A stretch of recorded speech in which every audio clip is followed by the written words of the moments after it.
Alright guys, so we got new sway bar links for the front and the rear.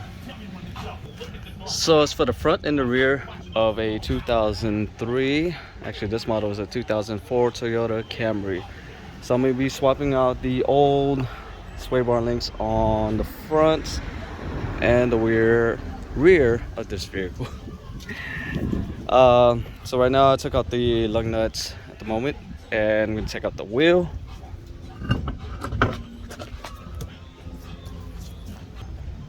So if you notice, these bushings are really torn out. Same with the bottom ones. So these are the front ones. As you notice, these don't even have the the bleeder screws as these ones do. These you can actually add oil to them if you would prefer. It doesn't really recommend it, but you can. So it keeps it more lubricated, so that way they don't dry out, which is good. It's a good method. That way they don't dry out on you. They don't get worn out a lot faster than usual. This one's a little bit loose as it came in package, so I'm gonna retighten this. So it looks like, trying to figure out which one is the front and which one's the rear. So it looks like that's the left one.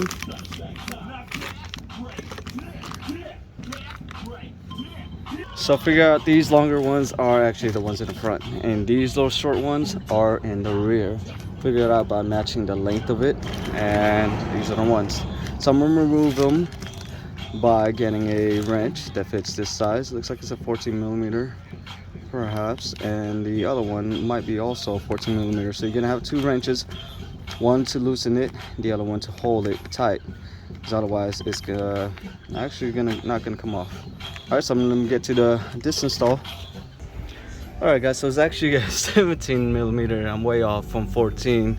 3mm is different. So basically, to loosen this, I hit it with a hammer so it comes off. So I'm gonna do the same method with the bottom one. And that's basically it. So once you loosen this, you put the new one in and you're set. And that's it. So I'm gonna do it to the other side. I'm gonna show you guys when I remove it and put the new one on. Alright guys, so I'm trying to look for my 17mm short socket, but I actually ended up finding my long one. And then I got this extension ratchet which kind of swivels in different directions. Actually not different directions, just up and down. It made it way easier for me to loosen it in a tight spot. So it's a good tool to actually have this. I think I purchased this one at, where was this store? Pittsburgh, so Harbor Freight. A little brain fart there, but yeah, and that. So once you loosen it, basically, as you can tell right now, it's very loose. So once I loosen it, remove it. So as this one keeps spinning along with the head part, as you notice, that means it's damaged from within inside. So you will need another 17mm to hold the other end to keep it from freely spinning, so you can remove it. Otherwise you can just keep rotating and rotating the whole entire time and it just won't come off. So one other method is you can actually have an open wrench, the one I had, 17mm, and then use the wrong one. Use an Allen key to hold this in place as you twist it. So that's the reason why they have that in play compared to having the wrench. Wrench would be nice, but just in case you don't have that tool and there's not enough room for you to actually get the wrench inside to hold it in place, you can actually use the Allen key. Let's do that. All right guys, so I purchased this one, a whole set, which is very useful for a lot of tools. Even around the house. Purchased it from a lot of the auto parts. Most likely AutoZone still has the same tool as well. So that's what I basically did, held that in place.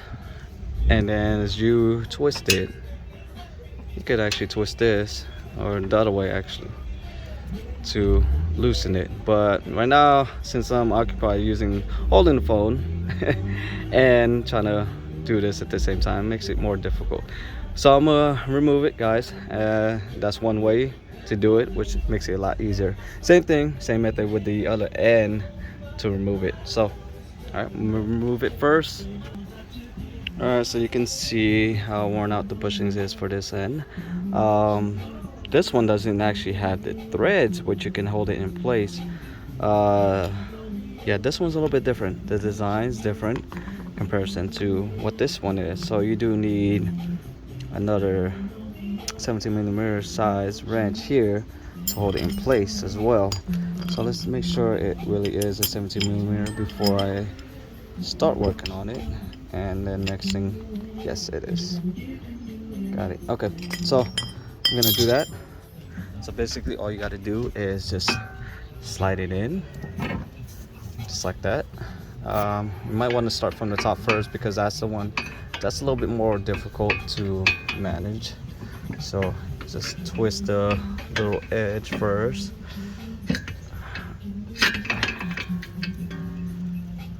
Okay, so you're gonna have to tilt it. It's a little bit harder because since it's longer, it's harder to put in. Okay, there you go. So once you get that in, you want to put the bolt, actually I meant the nut, so that way it doesn't kind of come out of place and you don't have to deal with trying to put it back in as well. So I got that. I'm just gonna put it at the bottom of the sway bar. This one also will be a little bit tricky, but a lot easier than the top. So once you get it in, just you put the nut in place. So when you guys get this on, one recommendation is make sure it is very tight, because when you hit a lot of rough roads, especially those potholes, this will tend to come loose because all the vibration, all the play, this will come loose again, and then you're gonna wonder why it's noisy again. It will come back to this. You can't tell, say if you're trying to see if it's loose while the whole car is on the ground, because there's a lot of tension and play that's putting pressure on from the sway bar in here, that if you try to shake this, you won't be able to tell that it's loose. So you're gonna have to lift up the car again, you know, same process, remove the wheel and see. That's the only way you can tell. I did run into this same problem with my other car. It had the same issue, so I thought I had to buy new sway bars, so I ended up buying them. But it's fine for me. I'd rather have my car having new sway bars than, you know, it being 7 years old and then not having new sway bars. But these sway bars usually don't go out, so you shouldn't have no problem with those. But besides this, so these usually go out. They have the tendency to do that along the way. And that's it. Once you guys get done with this method, just tighten it really tight. This one has another 17mm wrench, that nut that holds it in place, and you can use a wrench. This doesn't have the Allen key method as what the old part has. So that's about it, guys. That's how you remove and replace the sway bar link when you notice that the bushings are out. And that's it. Hope you guys enjoy. If you guys have any other questions, please let me know. Leave a comment, definitely subscribe. I will have a lot more vehicles on hand. I do have a lot of videos saved, but just, you know, a lot of editing as well as uploading them. I'm very busy with my life as well. This is just something that I do out of just for anyone that has, you know, questions on how to remove and replace certain parts of the areas in their vehicle. So all right guys, enjoy and subscribe to my channel. Bye bye.